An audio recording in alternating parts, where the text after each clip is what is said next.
So today we'll learn about Windows or operating system, basic knowledge about operating system, and then MS Office. Okay, to start with. So Windows and MS Office.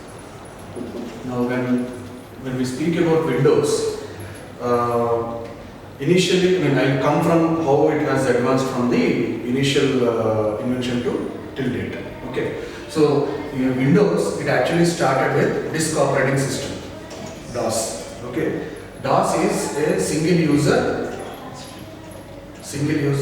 single processing system. Okay, so it is single processing system. Okay, now what is single processing? Now at a time there can be only one process that can be executed, and that too from a single user point. So when I say user, it is not the user from the person, or it is not the person who is handling the system. It is about even the internal resources that run and all. Those are also called users. So no network users, nothing can be done on that. So we used to have servers on which multi-processing and multi-users can connect at the same time and do it. But on independent PCs, it was like single user and single processing. So at a time, only a single process can be executed. Okay. So that was the kind of operating system initially that was created and started using in the personal computers. Now later on, when the requirement of handling more processes at the same time and enabling it to make sure that multi-user can happen, the DOS has been enhanced to Windows. Okay, so this Windows, right from its inception till now, it has undergone more than some 10 revisions, 10 to 12 revisions. Right now, today, if you see, the latest version is what? Windows 10. So from the inception, it has gone until 10 right now. In this, there have been variations like Windows Personal Edition, and then a Server Edition has come. Okay, networking server. So there have been different versions that happened parallel, right? So it was initially only an operating system for a single user machine, but then it has gone towards server management. So there was an NT server, Windows NT server, to handle web applications and all the domain applications, all these things, to handle them. A server edition also was created. Okay, even today there are professional edition, personal edition, enterprise edition, that way Windows 10 or Windows 8 or 7, wherever it is. Right? But however, the whole thing still belongs to the family of the same Windows, the same kind of operating system. Only thing is, there will be few additional functionalities added where it talks about the server part of it. Okay, it will handle web server things, and then it will handle multi-processing, multi-users. All these things are added towards the server entities of Windows. Okay, so now through this, from single user, it went to multi-user and multi-processing kind of an environment where you can use, where you can run multiple programs and processes at the same time. I'll go into details of how the memory was handled and all these things after we complete about MS Office also. Okay, now MS Office, is it a software? Yeah, it is a package, it is not a software. It is a package, because MS Office as such is nothing, is not a software that handles anything or will give you a facility to do something. It has softwares in that whole package, which you will, as a package you buy and then install and then start using them. Right? So under MS Office package, there are several applications that are grouped in that package. In fact, they have added more in the latest version now. But however, with respect to the banking industry or any corporate industry, not private companies, but these government companies or banking especially, when we talk about the kind of softwares that are used or applications that are used under this MS Office package are limited to Word, Excel, PowerPoint, and some places Outlook, and a little bit of MS Access. So these are the different applications that are used under this MS Office package with respect to the banking world and government company or government jobs areas, because these things are directly integrated with their softwares. So let us say there is a banking software where you are actually working. Now, when you have to send the data from that bank application database and export it to generate a report, let us say. So you use Excel sheet. So there will be some shortcut key that they will define. So you get onto that screen where the data is given, or you search for some data and a list is presented before you. And with some shortcut key, when you press it, automatically the data will be dumped into an Excel sheet. Okay, so that, or it will be copied to the clipboard and you will paste that in the Excel sheet. And from Excel sheet, you will start generating few reports, few diagrams, pie charts or bar charts or line graphs. All these things are possible through Excel sheet. Right? Now, I will explain a little bit about each of them. MS Word is a application software where it is used majorly for documentation purpose. So you create documents, you create templates, you create documents, you create letters out of it, and then the major thing between this and your regular notepad or anything, major difference will be in Word, the emphasis will be on your grammar and formatting. Right? So if you open a notepad, you might have seen notepad, right? General notepad. If you open a notepad and start typing something on that, it keeps on going horizontally. It will not come to the next line. Right? And if you write any grammar mistake or any spelling mistake, it will not underline or it will not correct it. Right? So that is kind of notepad. But if you come to MS Word, there is a thesaurus and complete grammar, dictionary integrated with MS Word. So whenever you write something, spelling which it doesn't know, it doesn't understand, immediately it will highlight with a red line. If you do a grammar mistake, then it will highlight with a blue line. And then it will ask you to correct it. Sometimes when you right click on that error, it will show you the right options if it knows how to change it. If you write a very complex sentence, probably system also did not understand how to correct it. Then it will say, I don't know what to do, but you have to correct it on yourself. This doesn't appear within the limits of the grammar. Okay, so that's how that is what the understanding we need to do when it doesn't show any suggestions. Right? You have to go? Yes. Okay. So that is Word. So, and again, second thing is formatting. When you keep on typing, after it reaches the end of the page, it will automatically come to the next line.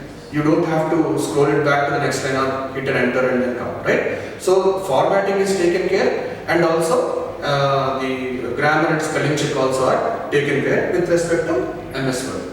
Right? That is the advantage of using this tool, this application software.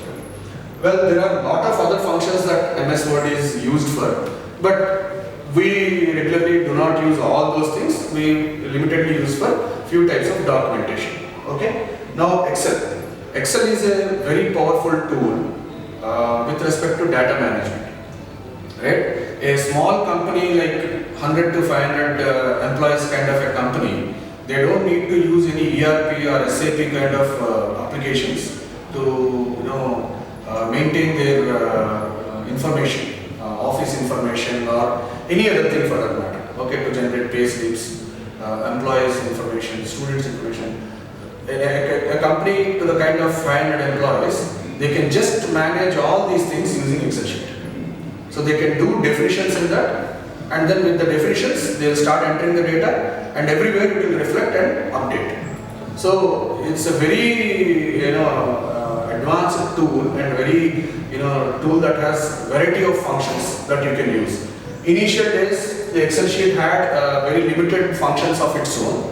So there used to be a Visual Basic integration with Excel sheet where you can write your own functions. You can create your own functions, new definitions, and add them into the Excel library and use them as if they are within the library. Right? But now if you see the latest MS Excel, it itself has few thousands of formulas and functions in itself, so that you can use them and create a lot of reports. And previously this sin theta, cos theta, all these different formulae, they were only limited previously. Now they are extensive. You don't have any limit for that. So you don't actually need to create your own formula or your own subroutine and make it as a formula inside a library inside Excel as of now. Almost whatever you gets into your mind is already available there. You just have to use them. That's it, right? So using an Excel sheet, it is basically for data representation. So whatever data you have, you can map it into an Excel sheet. From there, you can do manipulation, different calculations, and then you can transfer data from one sheet to another sheet, and then all this automatically. And then you also can generate a lot of reports out of it. So all these things are possible just using a simple tool called Excel. So that's the kind of advancement we see with Excel right now. Now PowerPoint is something you might have already known. So it is something used for presentation purpose. So you create slides and add animations to it and create a presentation. Now with the latest PowerPoint, you can also create videos out of it. So you create a PowerPoint slide presentation, give some animations, and convert that into a video. Automatically the animations and everything will become part of the video, and it will appear as if it is a recorded video, not like a PowerPoint generated video. Okay, you can add audio files, and the video and audio will mix together and then play. All these things are possible through the latest PowerPoint thing that we have. Okay, and I'll talk about Outlook later. MS Access is the known to be one of the most earliest database management systems, DBMS. Okay, so it is a DBMS, not an RDBMS. It is not a relational database, it is a database management system. So in this, it is a kind of, again, MS Access is a kind of database management tool which you can use to a kind of, like I said, 1,000 to 2,000 employees and management things that you have in your office. Then you simply by using MS Access, you can create your own database and then manage it. The beautiful thing about MS Access, which we do not have in SQL Server and Oracle and all these things, is that there is a front-end form development also integrated with MS Access, right? If you are putting data into Oracle, then probably you might have to create an application in ASP or .NET or Java or some application and integrate with the data which is inside Oracle database. Same as even for SQL Server, right? But for MS Access, it is a complete UI-based UI-based database management tool, wherein you can just open a form, add your controls that you want to. If you want to display data, create a tabular form and directly link that table headers, create headers, and then directly link that table to the, you can create a form on the upper window, and in the down window, you'll drag and drop all the tables that are required to fill that table, right? All the database tables. You know what are database tables, right? DBMS concepts. So you'll have all the tables which are required at the bottom. On the top, you prepare a form. You just link up with each of those areas. It will show how the data will be displayed. If you are not expecting that output, you keep on changing, or if you know very well how to handle it, you just handle it. Even if you are a layman with respect to building queries and all these things, you can use the UI and then play around with the manipulation or how to link those tables and all. Automatically you will see the output changing, and whenever you find that this is the output I want, there you are. The query is formed. You just save it, run the form, in the front end you see the data. So all these things, if you want to insert the data, you can directly map the field that you have created in the front end to the column that you want to get into the database. You just create an arrow, drag and put an arrow there. Automatically it will create the query, and any validations that you have to add, but the rest of the things it will take care. So it is one such a beautiful database system where you have both front end and back end in the same system. You don't have to depend on any other software or any other application development system to create a new application. Okay, so Outlook, as I said, Outlook is people use it for a lot of time, lot of areas only for email management. But Outlook is actually a personal manager. Without, there are a lot of things that can happen using Outlook. One is sending and receiving email. Other one is maintaining contacts. So you can maintain all your contacts in that. Okay, and then you can also maintain your calendar, events and appointments and everything, meetings, everything you can maintain your calendar. And then you can write notes, and then you can write tasks, add tasks. Okay, so we'll talk about mail at the end. I'll come from bottom. So tasks, let us say there is something that you want to do tomorrow, right? Tomorrow, the first 2 hours I want to work on this, next 2 hours I want to work on this.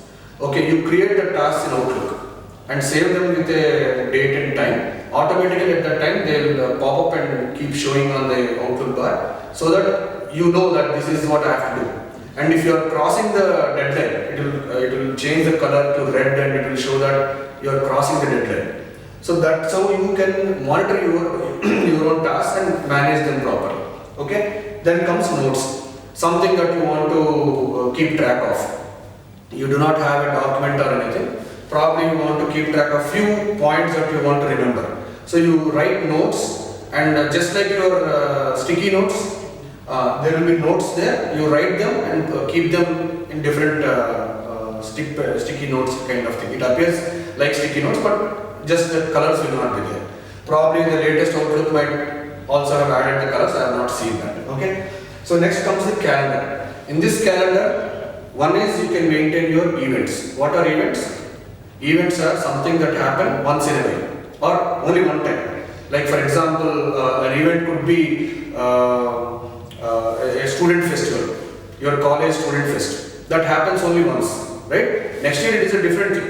It is not a repetition of this, and it will not happen on the same day also, right? So when there is no repetition and when there is something that happens only once, you call it as an event. You can create an event.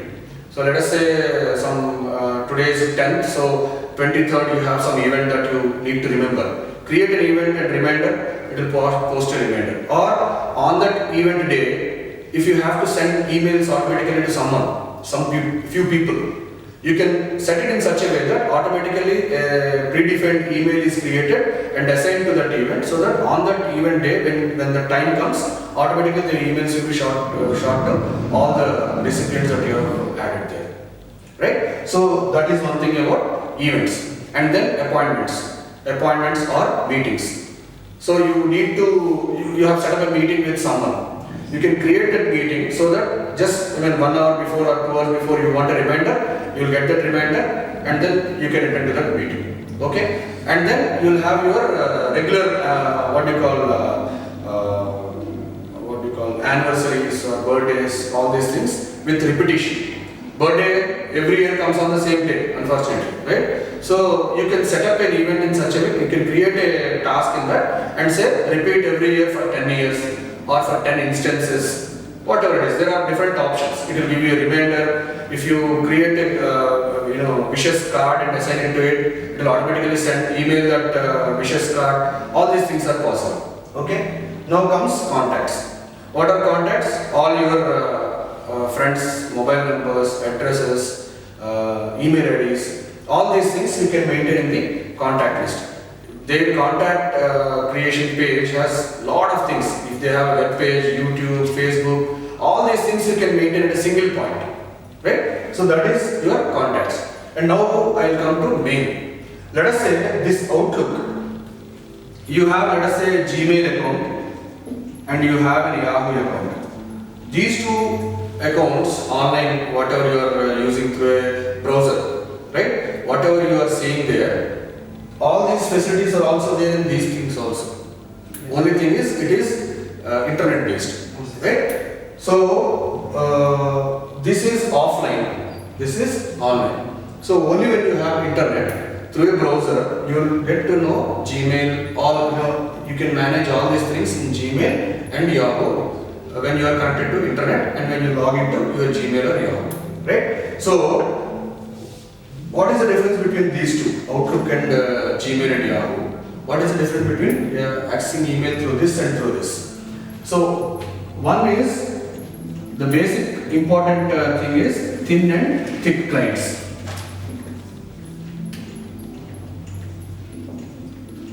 They are called thin and thick clients. What is a thin client? When you are using a browser, okay, you open a Chrome browser or Internet Explorer or whatever browser you want to you open and log into Gmail or Yahoo.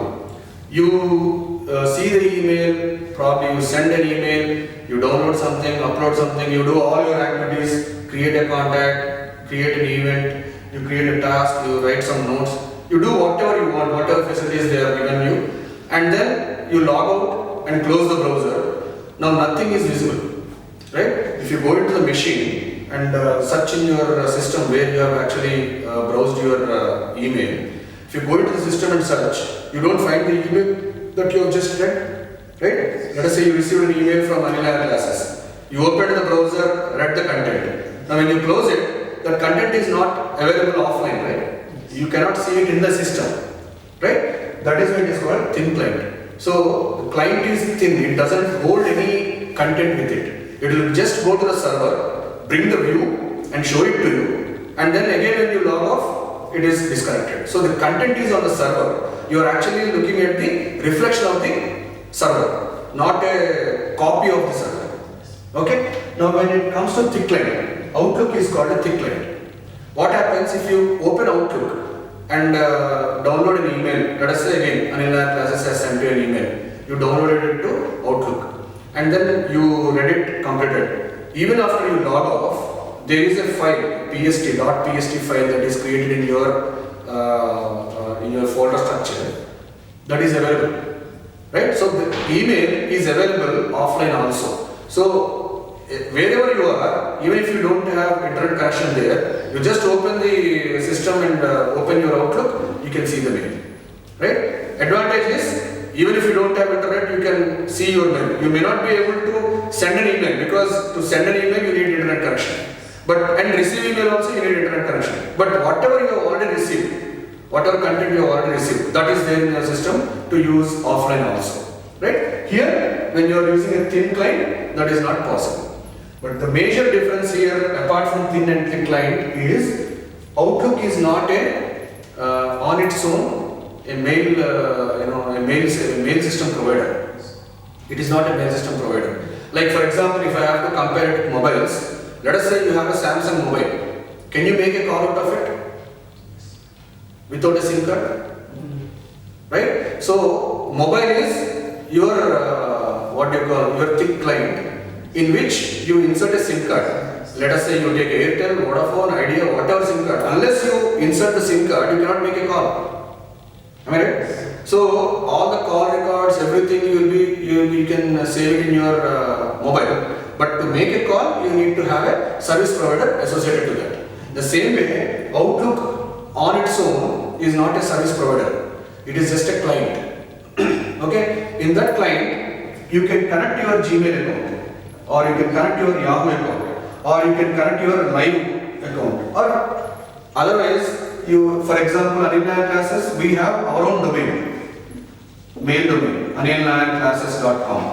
So I can directly connect Anila Classes domain to this Outlook and send receive mails from and to my domain.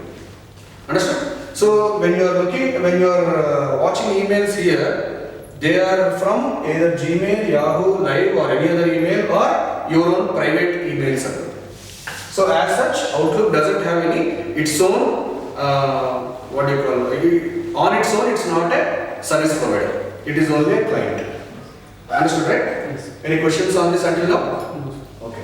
So let us get into the next part.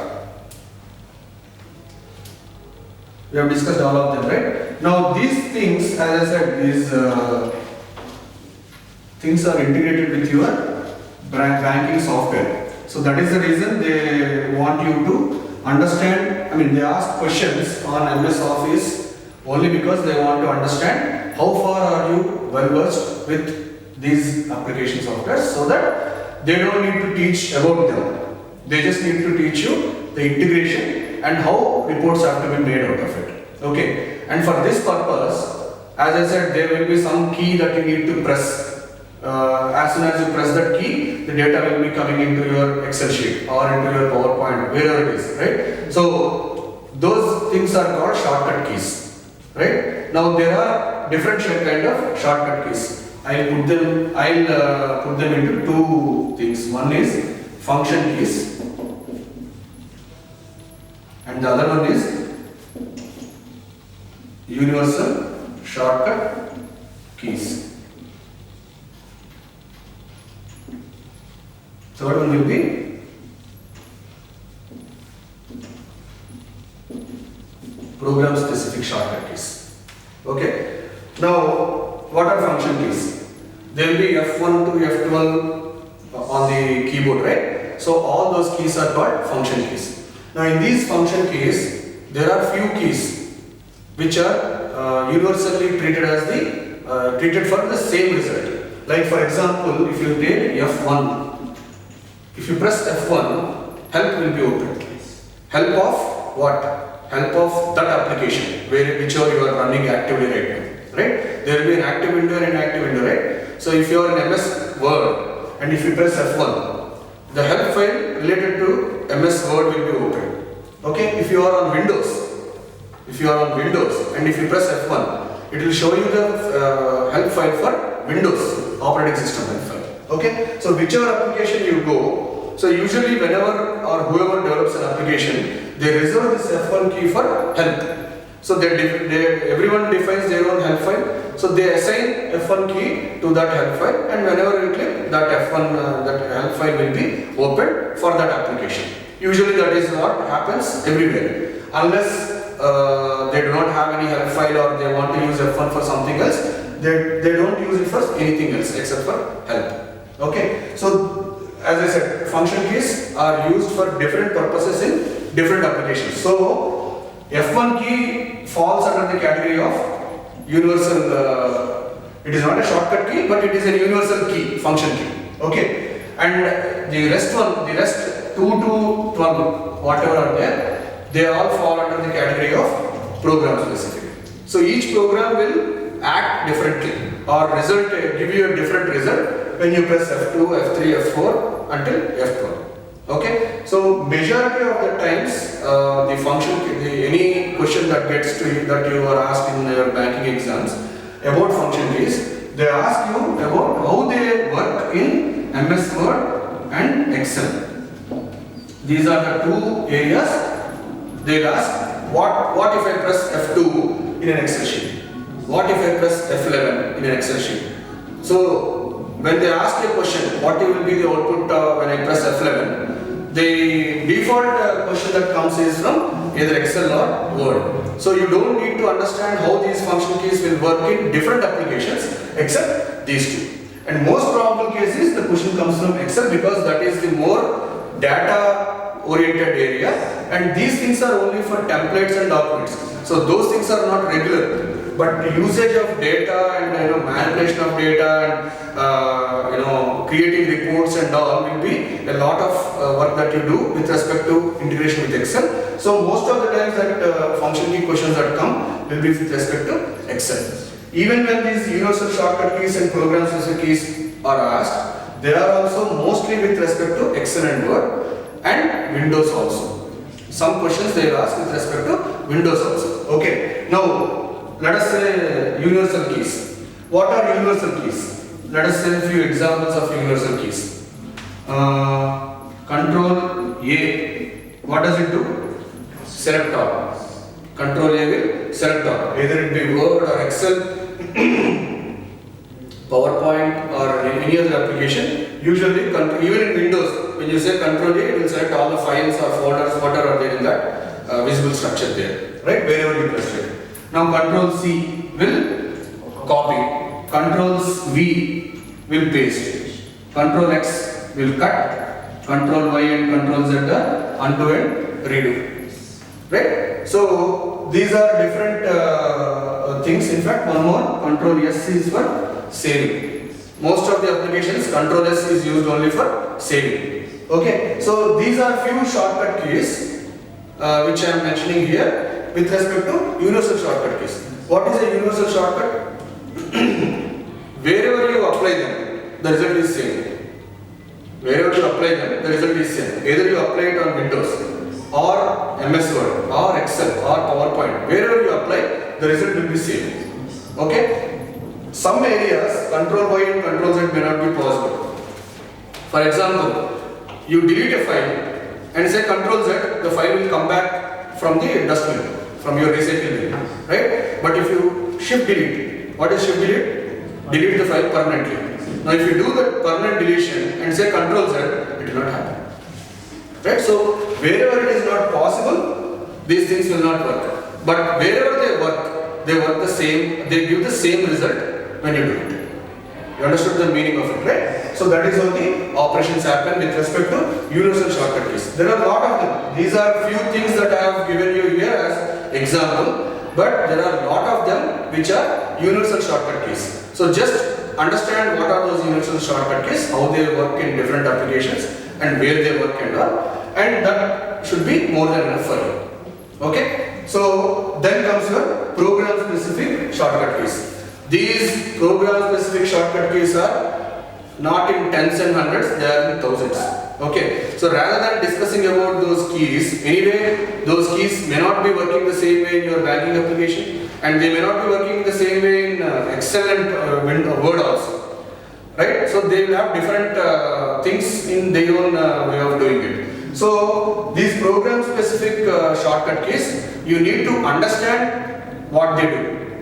But otherwise you don't need to by heart or you don't need to know all the shortcut keys. Say in the banking exam or any such exams where you will be writing taking a complete test. I will start with your banking kind of a aptitude is one of the areas that you are asked, right? Why do they ask aptitude in banking? Because mathematics is whole life there, right?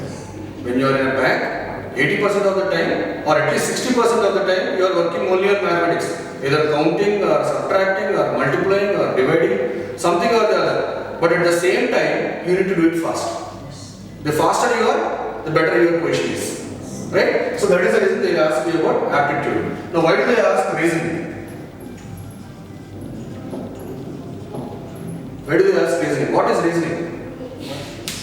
Reasoning is nothing but the way you think. Logically, how can you think and collate things, right? Now, today I come and submit some form. Tomorrow I come and submit another form. Day after tomorrow or 10 days later I come and submit another form. You start accepting everything, right? One fine day you will come to know that I am a fraudster.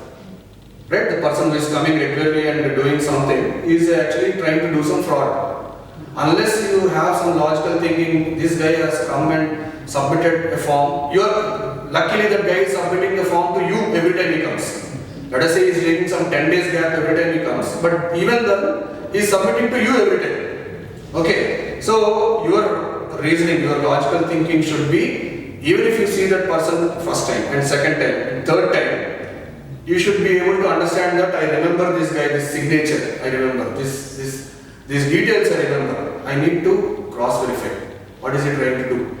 And you have to be very careful that you cannot realize after the fraud has happened. You should be able to realize before it happens. Right? Someone is trying to do a signature wrong and trying to ask you to show the signatures. I forgot. You should be able to logically think and understand whether he is trying to fool you or whether he is genuinely in a problem and you need to help them, right? Because bank money is not your money, but you are representing that money, right? People come to you as if it is your money and you are giving them, so they will try to fool you in different ways. So logical thinking should be at its peak so that you don't enter into a issue where you might lose a job, right? So that is where reasoning is question. But then why are computer questions asked?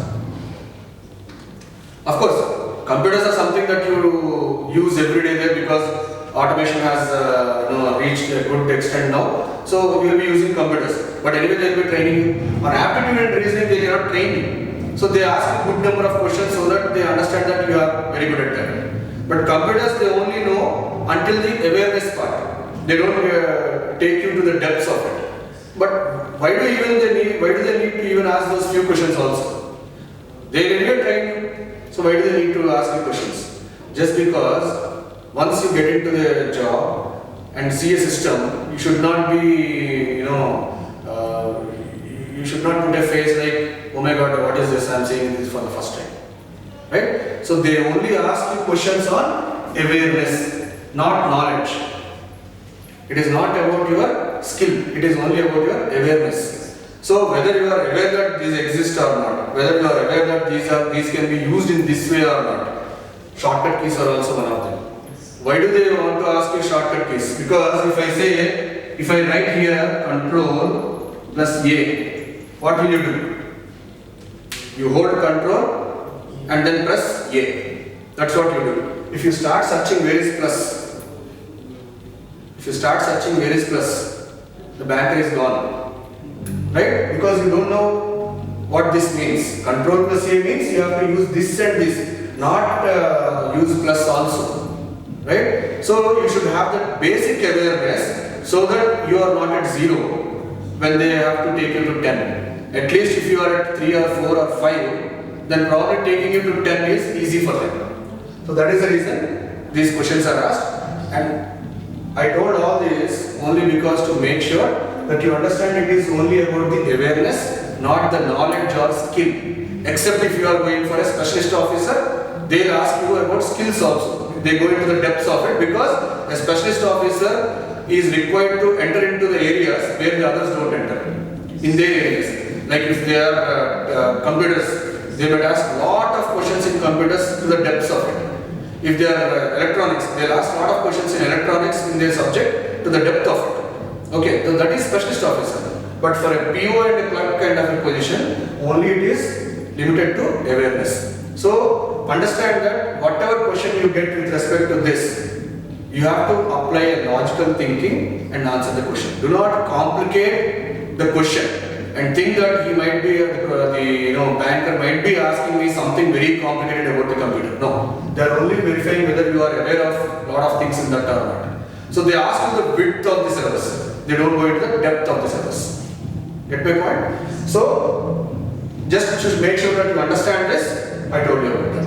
Right? Now, we are done with this part also.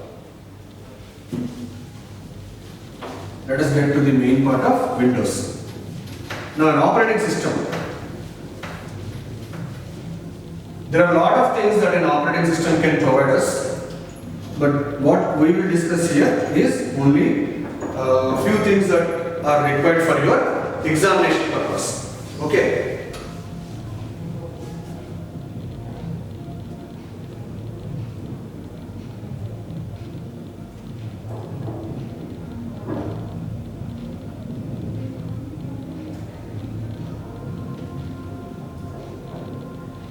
Okay. Now, Windows, this operating system, has many versions of it, as I said. So if you have a mini laptop, a small version of laptop, then Windows CE is a compatible edition of what you call a compact edition of Windows operating system, which doesn't have some of the functions. Now I will tell you how what Windows, the kind of things that happen in Windows. Now when it is DOS, it was only, as I said, a single user operating system with a very limited functionality in that, which means computer's brain, I'll put a line here, I'll say computer and human. Now during DOS days, computer's brain has only few functionalities on how to operate the system and how to respond to the requests that are made by the user, right? But what kind of requests can a user make depends on how much knowledgeable the person on the other side is, right? So this had very limited functionality. User had to remember a lot of things, like for example the function names, the functions, commands. There is a command prompt. There is a black screen with a command prompt. And you have to remember all those instructions that you need to send to the computer and then type them. Only then it will respond. If you give a wrong command, it will say bad command or file name. Okay, so as I said, computer knows very limited on how to understand. So if I ask the computer to give me the list of files in DOS, give me the list of files, it doesn't know how to respond. show me the files. It doesn't respond because it doesn't know what I'm speaking to the computer is not synchronized with its knowledge. Right? It knows only few commands. If I say dir directory, dir, then it will immediately show all the files and folders in that structure that is created. Okay? So if I say anything else, it will not understand because its knowledge is very limited. Right? That was the DOS operating system. Now, later on when it extended to Windows, a UI based system has happened. So a graphical interface has come between the user and the system. Right? Now the beautiful screen that you are seeing and all, those are Windows graphical user interface. Now with that interface, what they did, they extended the capacity of understanding of the operating system. Right? Now here, input output, command lines, these are all unknowns to the operating system. The user has to give them. Okay, put the arrow this side. The user has to give the input-output commands and the command lines to execute. Okay, function lines also. Unless which it cannot run. But here, when the user interface, graphical interface thing happened, right? Now from here, lot of things got out of the requirement of a human to remember. So we don't need to remember a lot of things. We speak in English, it will respond to us in whatever way we want that to respond. So now, if you want to open a file directory, you will simply open the Explorer, File Explorer. It will show all the. So when you double click on the File Explorer, actually what you are saying is dir internally, but with lot of other attachments to that. Initially, dir shows directory, all the files in that. If I say dir/ade, it will show the folders also along with the files. And then there are other properties that you can add. So the more properties you add, the attributes. In fact, the more attributes you add, the more detailed information is visible when it is in DOS. Now you simply say double click on the File Explorer. Here, all these attributes which could be used here internally and command line are all integrated already. So by default it will show all the files. Right? Directories are shown, images are shown, files are shown, hidden files are shown with their extensions, file names, size, everything is displayed. Right? So that is how the Windows has enhanced with the kind of thing. So IO and all these things became part of Windows operating system. Right? Now, as it enhanced more, the complete memory management also got integrated. It was there right from the beginning, but memory management became the biggest part of operating system so that it can manage the utilities and internal resources very effectively and give efficient responses and prompt responses and the exact values that the user is expecting. Okay, so now here going forward, maybe user doesn't need to even type also. He will just speak to the computer, it will respond. Just like the movie Iron Man, he will speak to the server and the server gives all the responses, right? So it is not very far. The artificial intelligence integration and all, it is not very far. Robotics, Japan has already started preparing robots to do service in the hotels and all. The computers, they are not very far. They also will reach there. And very soon we will be seeing something like you talk to a computer as if you are talking to a friend and it will respond to you with lot of information that you might also not know. In fact, you don't know. It is not might. You don't know. It will tell you a lot of information. Right? So that is how the system has improved. Now we will get into the details of this memory management, how it started and how it happened and what are the changes, how it improved with their algorithms and how the recent thing is happening right now. We will look into those details. Okay.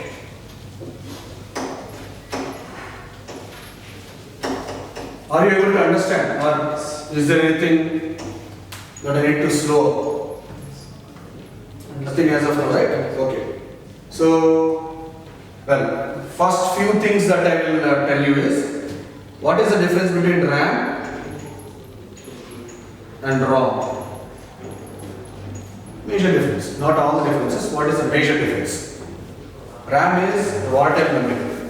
ROM is exactly the opposite, right? ROM is created when you install the operating system and when the system is actually created and operating system is installed, ROM is created, done. You cannot write on that, right? You can only read from there.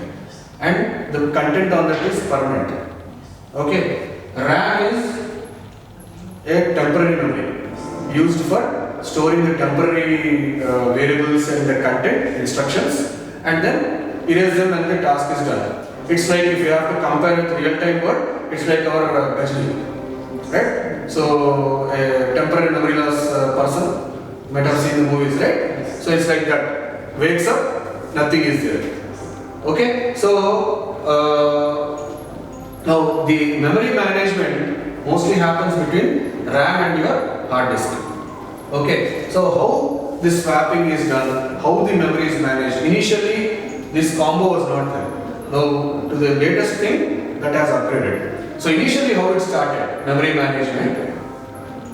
First, memory is not available in the RAM. So when the system starts, operating system is the first thing that is awakened, right? So the moment it wakes up, it goes and takes up the first available memory slot in DOS in the RAM, and then from there on, it starts allowing others to take position, right? Now, because in DOS it was a single user, single process, right? So whatever RAM is there is split into small, medium, and large kind of slots. Okay. Now this small slot is assigned to the program which is small in size. So let's say if I have to use the words in mathematics, then probably let us say the whole RAM size is 1 GB. Okay. So I use some sample numbers here. Let us say some 100 MB is taken by DOS. So the others are the other. Again 1 GB I am taking only as 1000 MB, not 1024, just for the ease of calculation. Okay, 100 MB is gone, 900 MB is left out. Now in the 900 MB, let's say 500 is given to the large, 300 is given here, so 800 gone, so 100 here, right? We are right here, 1000. So any application that requires 100 MB of memory space. How do you know how much space it requires? Depending on the number of functions that need to be loaded into the temporary memory or the secondary main memory, right? So program is installed on the secondary memory on your hard disk. Now from there, when the program is activated, it has to come to the main memory, and from there it starts working and processing and everything. Now for that to happen, a small program, for example a calculator, let's say. So that kind of a program doesn't need much of a space. So instead of putting them here, it will assign a smaller space and then assign the program there, right? Now next comes a medium program that is assigned here, less than 300 space requirement. So anything beyond 300 to 500, this space is allocated. Now it is because only one program is being run at a time, apart from the other internal resources that are running, one program at a time is run. Now managing this was not a big deal at that time using this fixed partitioning technique, right? But when the system was moved from multiprocessing, multiple programs can be started at the same time, right? Now if I start 3 programs, 3 slots are allocated to it. Now if I start a 4th program, what happens? There is no memory space, system crashes, memory dump, something will happen.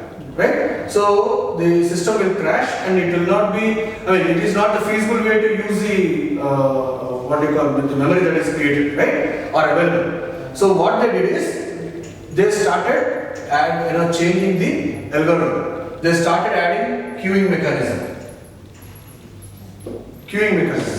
So with the queue, the program will wait in the queue. So some part of the memory is allocated to the program which is in the queue. And that program, what happens? That will stay in the queue and it will be open in the opening stage while you are using the other programs. But if the other program doesn't release the resources, you cannot still assign the resources to this program, right? So after queuing, what they added was swapping. The extension went to swapping. So when swapping started, they started using the secondary memory also as a helping tool. So the programs are swapped between secondary memory and the main memory so that the programs can be effectively handled. Now what happens? Let us say, when you are using multiple programs, let's say you have opened A, B, C, D, E, 5 programs you have opened. 5 programs you have opened. Let's say this is Word and this is Excel. This is PowerPoint. Let's say this is MS Paint. Tell me one more software. I'll use what do you call a bigger one. You know Photoshop, right?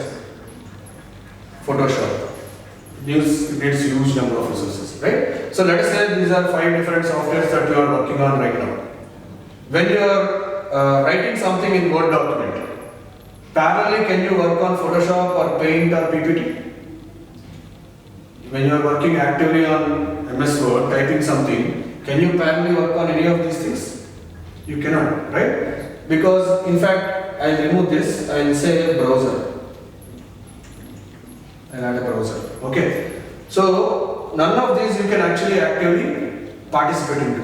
But let us say if you have opened an email or Gmail or something in your browser, what happens in the back end, for every 1 minute or 2 minutes, the Gmail service will connect to the internet, go to the server, see if there are any changes in your mail and then come back, right? So there is a back-end process that is running, though you are not actively using it, alright? So if you are using a browser connected to the internet, then probably there are few resources that are being used even if you are not actively using it. But otherwise, if you are using MS Word actively, you are not using Excel, you are not using PPT, you are not using Photoshop actively, alright? So what they do is in swapping system, now let us say there is 1 GB memory and all these things require that. Okay, so this fixed partitioning, anyway you cannot open all these things with respect to fixed partitioning. Now what they did after queuing and swapping, they made it a operating system is occupied in the top.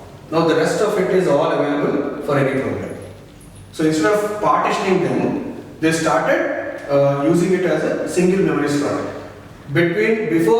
From this algorithm to this algorithm, there have been few changes. Now after this, what they did is instead of dividing as small, medium, large, they divided them as partitions. But in this kind of an operation, the problem was if I assign this memory slot to a program, and that program needs some 200 memory space. Okay, 100 MB is still free, but I cannot use it because it is a fixed slot. It's like a restaurant versus a mess. In a mess, you will share the table with others. In a restaurant, you cannot share the table, right? On a 5 people table, on a 6 people table, only 2 people are eating. Unless these two get out, that table cannot be assigned to anyone else. Right? So this is a fixed partitioning where you cannot assign the rest of 100 MB to another program that is requesting memory slot. Right? So what they did, slowly they started cutting it. Now 200 is required, cut the other 100 and leave it as free space. Now this is a free space, this is a free place, join them together. Swap them, join them together and allocate it to a new program. Right? So that way they enhance it. Finally what they did, they left it as a single space available. Now if it is a 20 MB requirement, okay, take only the 20 MB, rest of it is available. Done? Right? Now whichever program comes, depending on the availability, I'll assign. But even here, if I still continue with the 1 GB nomenclature or 1 GB assumption, let's say these 5 programs, each of these require 100. Let us say this also 100, or this maybe we will put it as some 200, and Photoshop requires 800. Let us assume. Now, all these are used. All these are actively opened and running. 1 GB is the space, out of which 100 MB is already occupied by operating system. Now, even if the rest of 900 MB is available, what are we looking at here? 1000, 1300 is the requirement, right? But we have only what? 900. Still we are able to use all these applications. How is it possible? Because now in the latest things what happen, swapping is the active component that is used. Now this Photoshop is not actively used. Now I know when it is not actively used, I need only few things to keep it open, right? In Photoshop there will be lot of functions which are very important, frequently used functions, right? All of them are loaded into the main memory, and rest of them are used from the secondary memory with a linking point from the main memory to the secondary memory. But when this is not in active state, when it is in idle state, all of those functions are not required. But if I move them out, when suddenly the user says Alt Tab and comes to Photoshop, I have to again pick them from where I have left and pull them out. It will take time. User will not wait for that. So what they did was, instead of releasing the memory directly, they packaged this whole thing. Let us say out of 800 MB space, only 100 MB space is required to maintain the to run the application. Am I making sense here? One is keeping the application in the running state. Engine is on, but the other things are not required. You don't need the gear system and accelerator, brakes. None of them need to be working as of now because you are not on the bike. You are standing beside the bike. But whenever you want, you might just want to go, so you keep the engine running. So to keep the engine running, you just need 100 MB space. The other 700 MB space is allocated for the main functions of Photoshop, now that are not in use. So this 700 MB is released. How is it released? This thing is swapped onto the secondary memory. It is swapped into your secondary memory location, temporarily a secondary memory location, and then this 100 MB is used. So 700 MB is free now. I can use it to any other application that is asking for memory, right? Only Word is occupying that full 100 MB requirement. Rest of them, even Excel, maybe 50 is required, maybe here 50 is required, maybe here 100 is required. So now, when you are only using MS Word, you are still having how much? 100, 200, 700, 900 MB space is still available. Even when you are running all these heavy applications, 900 MB is still available. This whole space almost looks like it is still available. Am I right? So, that is how it is swapped. So all these programs, main functions are released into the secondary memory, and only the minimum required functions which are required to keep the application running are put in the main memory. Now when you go to Photoshop, automatically this 50 MB is released from here, put back, and then that available memory is released for Photoshop, and again Photoshop is running now with all its functionality. Understood the point, right? So this is how the swapping and queuing system has enabled the latest memory usage, and that is why previously it used to be in SDRAM, right? Static data allocation, right? Now it became dynamic allocation, DDR. So the notation is like, if you have 1 GB of SD card, SD memory card, SD RAM, and 1 GB of DDR RAM. This 1 GB of DDR RAM functions as if, functions almost double of 1 GB SD RAM. You understand? So 1 GB DDR RAM is approximately equal to, I will say, 1 GB of DDR RAM is approximately equal to 2 GB of SD RAM. Got it, right? So that is how the enhancement happened. The latest operating systems and all use the memory in such an efficient way. That is the reason the Windows operating system has got a lot of information right now within itself.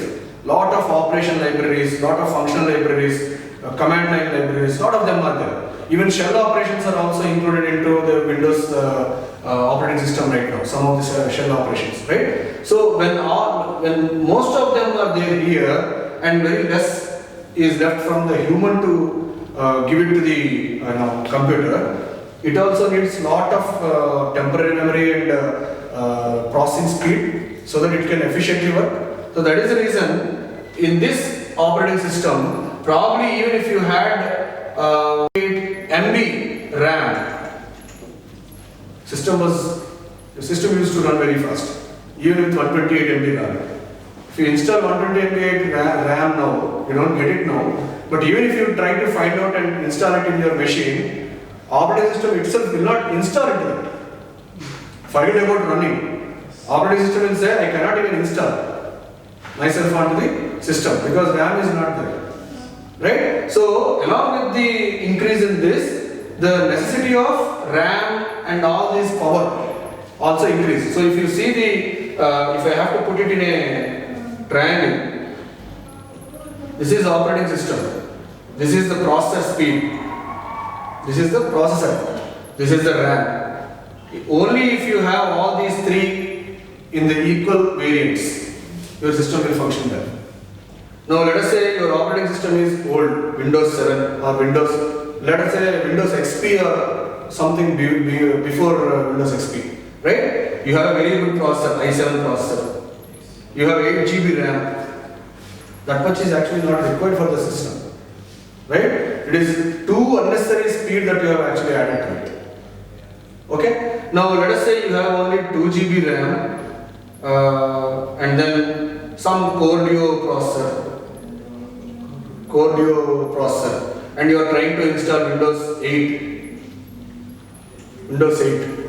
It will fail because this combination is not good for Windows 8 to efficiently work.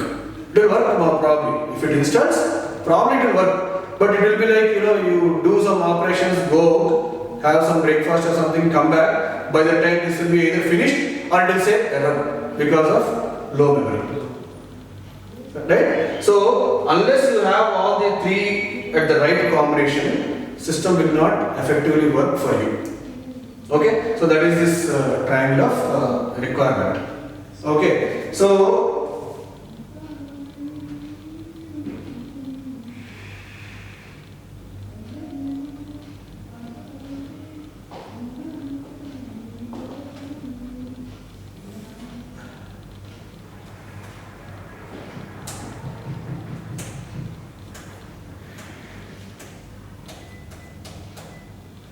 right. Any questions until now on these areas? Yes. Clear? Right. Let us get into okay. I think I went too fast. I thought I'll complete by 8:30, but I already reached the last concept. Okay.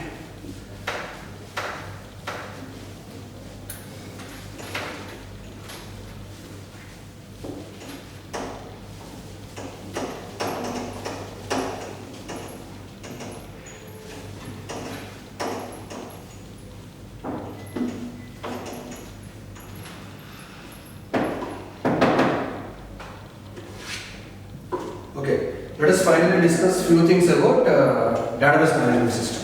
Okay, so database management system. So what does it do? What does database management do? I mean, what does the statement say? Database management systems means. So it is managing the data from a storage point. Right? So database is storage of collection of all the data. Managing the data that you have collected is database management system. Right? So you have a lot of databases like Oracle, SQL and MS Access, lot of things are there, right? But they call them not as databases, they call them as database management systems because not only that you can collect data, but you can manage the data also with lot of operations, right? Input queries, output queries, read, write, all operations you can do and manage whatever data you have actually collected. So that is the reason they call it database management system. Now the enhancement after that happened is relational database management system. Now the difference is database management system, you have the data, but the only problem is because you cannot maintain all different types of data in the same table, you create different tables, right? Now when you are creating the tables, if you want to link up two tables, you have to either do it manually or you have to have a key reference. So in DBMS, the key reference is not there. So what you need to do is you have to unnecessarily repeat one or two of the columns and use it as if it is a primary key. So you have a primary key for your own table, and then you also bring another primary key from another table and put it here. Manually manage the data with by combining in the query these two tables, right? When it is a relational database management, you don't need to actually repeat the data first of all. Second thing, managing it through the queries also is very easy. So you just refer to that table and you can map the data into this table. Okay, so with your primary keys and foreign keys, lot of your relations, and there are a lot of other relations, but primary key and foreign key, with those major keys, you can handle lot of things in your relational databases. Okay, so under relational database management, we will try to understand only the overview of that. Okay, now what is there are normal forms, right? First normal form, second normal form, and third normal form. So what is normalization in database management? How do you define your normalization? 1NF, 2NF, 3NF, you might have studied in your engineering concepts. So what is that concept? Where is 1NF used? I don't want the definitions. Anyway, people know about the definition, normal form definition, but what I am asking here is, why is it done and where is it used? Where do you leave the database in first normal form? Where do you take it to the second normal form? And where do you bring it to the third normal form? There are more, but these are the things that are used. Okay? So first normal form is used in the applications where there is lot of data entry. Lot of data entry. So huge data that needs to be entered. Okay, so in those kind of applications, system is left at first normal form.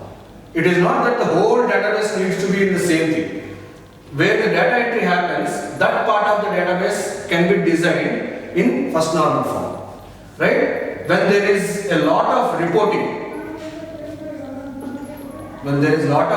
or reports to be generated, there third normal form is used. So this data, whatever is collected through first normal form or through the data entry, can be segregated into different tables, and this part can be designed into third normal form. Right? So the moment you enter into third normal form, it is so tightly coupled in third normal form. The problem with third normal form is scalability. You cannot scale up the application. You cannot easily add a few tables or remove few tables because they are very tightly coupled.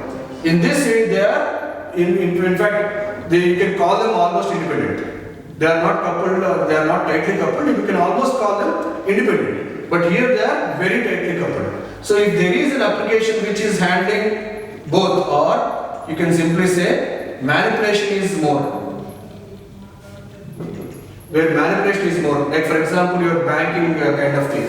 There will be data entry.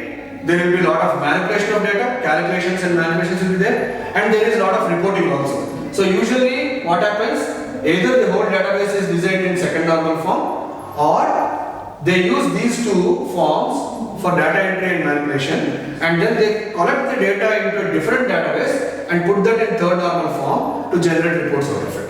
Archive like. Okay, they archive this data into a third normal form designed database to maintain the data and create only reports out of it. So let's say you go and ask for the statement of 2003 to 2005. It is almost like what? 10 years back? 10 years back report that you are asking. So 10 years back data doesn't need to be in the active location, right? The transactions that happened 10 years back, they don't need to be in the active location. So they move it to the archive and design the database there in such a way that it is only for reporting.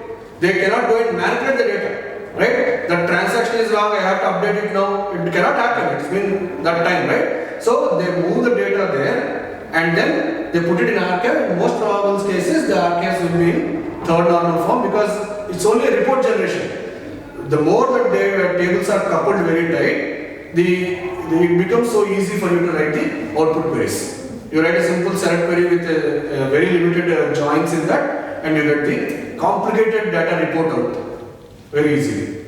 Right? So that is how the third normal form is used.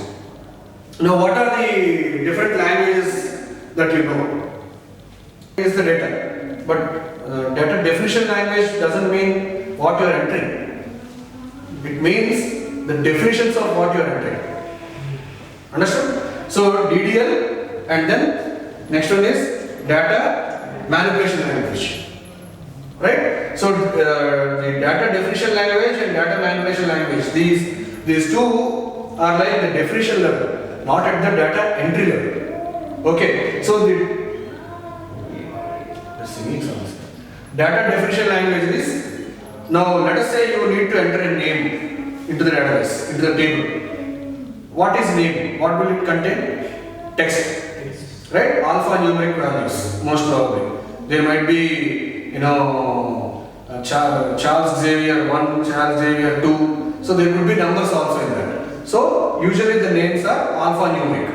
So you define that I am entering a name which will be alphanumeric, and the maximum length, what could be the maximum length? Let us say 100 characters or 200 characters. Right? And what should be the default? Should that be allowed null value, or should you not allow null value?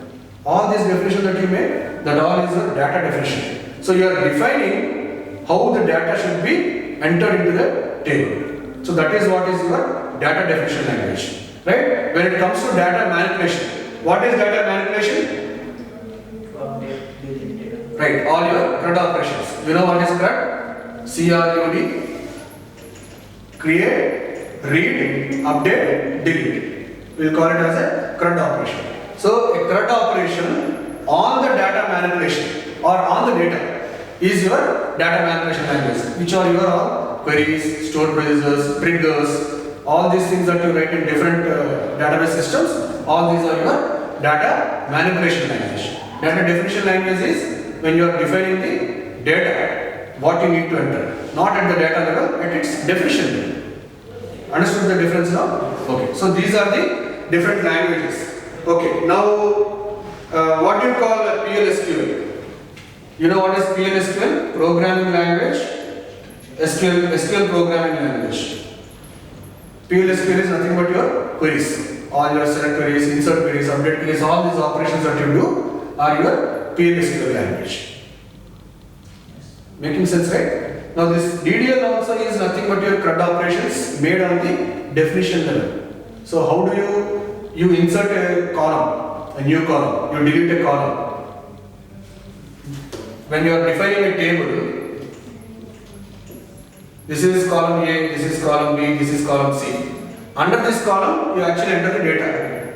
This is where you start entering the data. But DDL, CRUD operations is, you want to insert a row or insert a column, or you want to delete a column. All these operations on these different, define a column.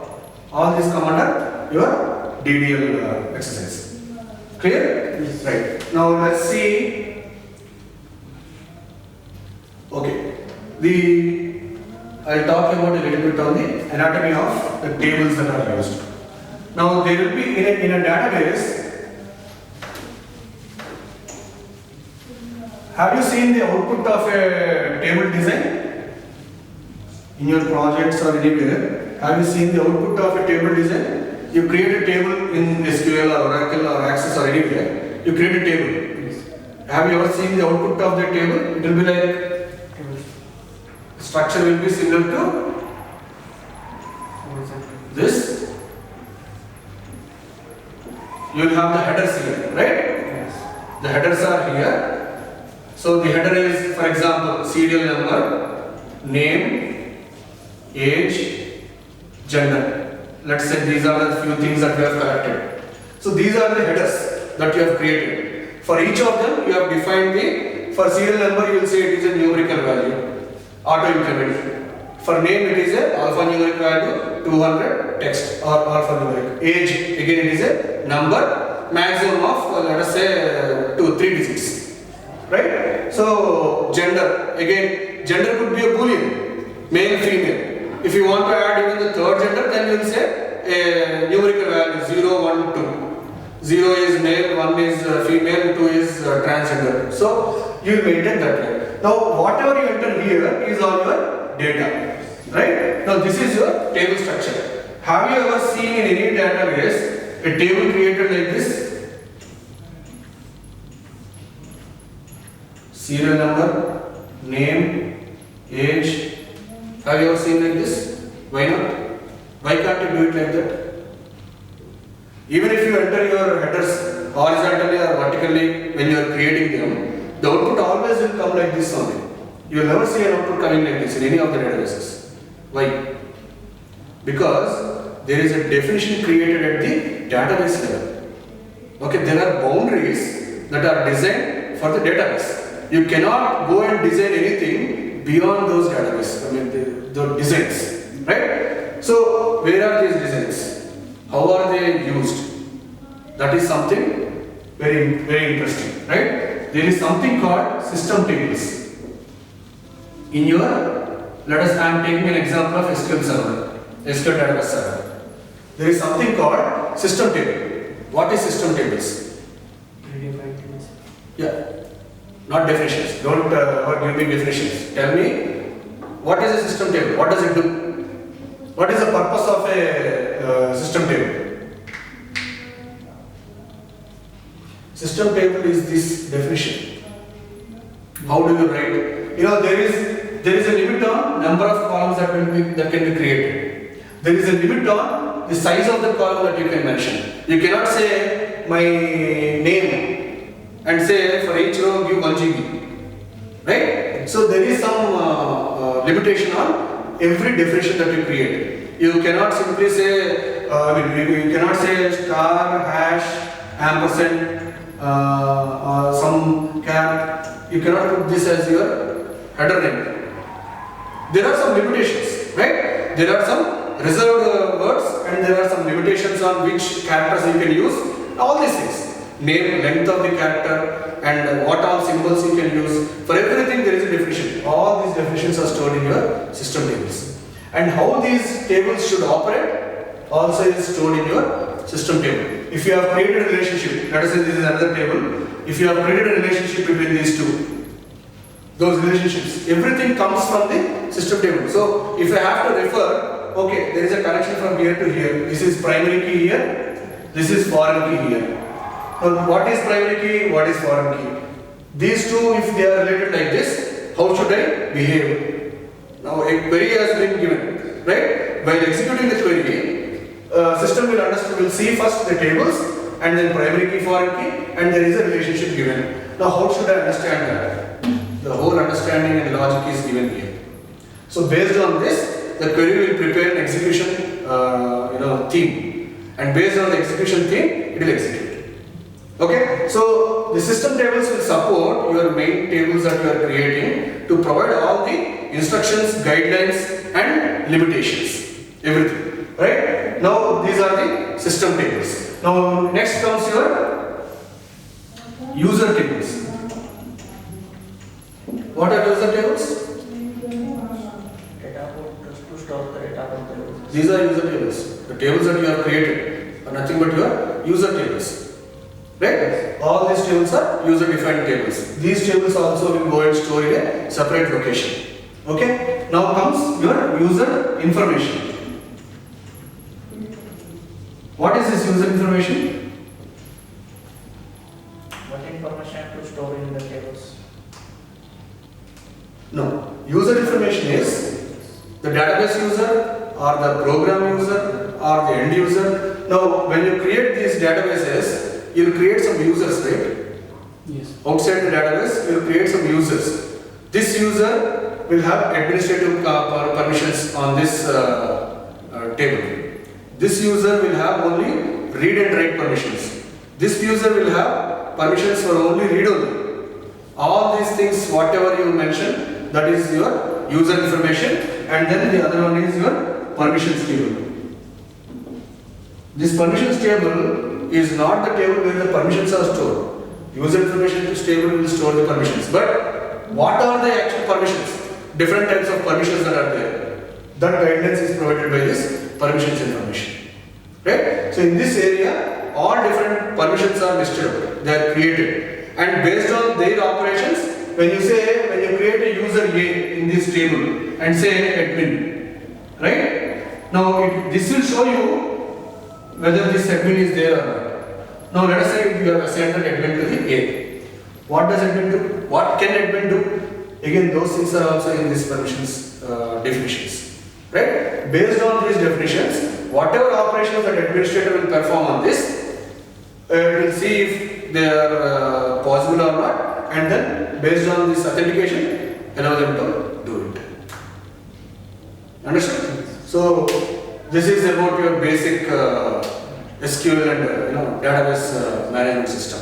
There are a lot of things, but as for the examination purpose, until now at least, questions have not been asked beyond these levels.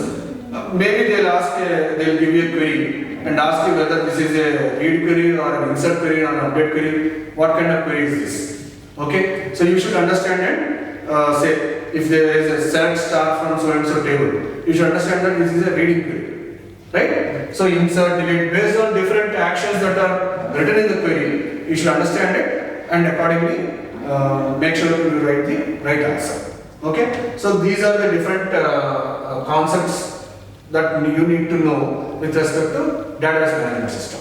Okay.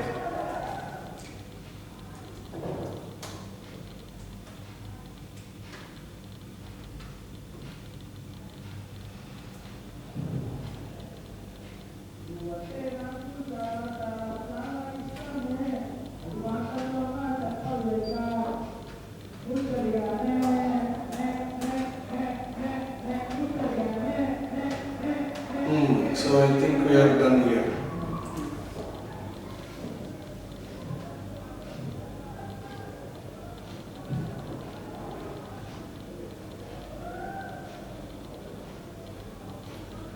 Okay.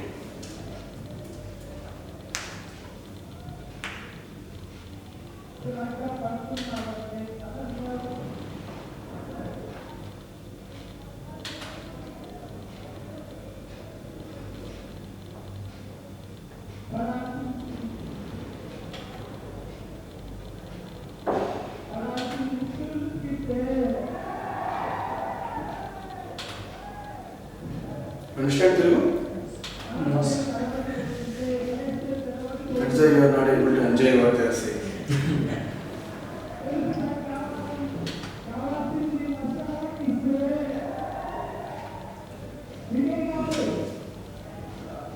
Okay, I think this is most of it.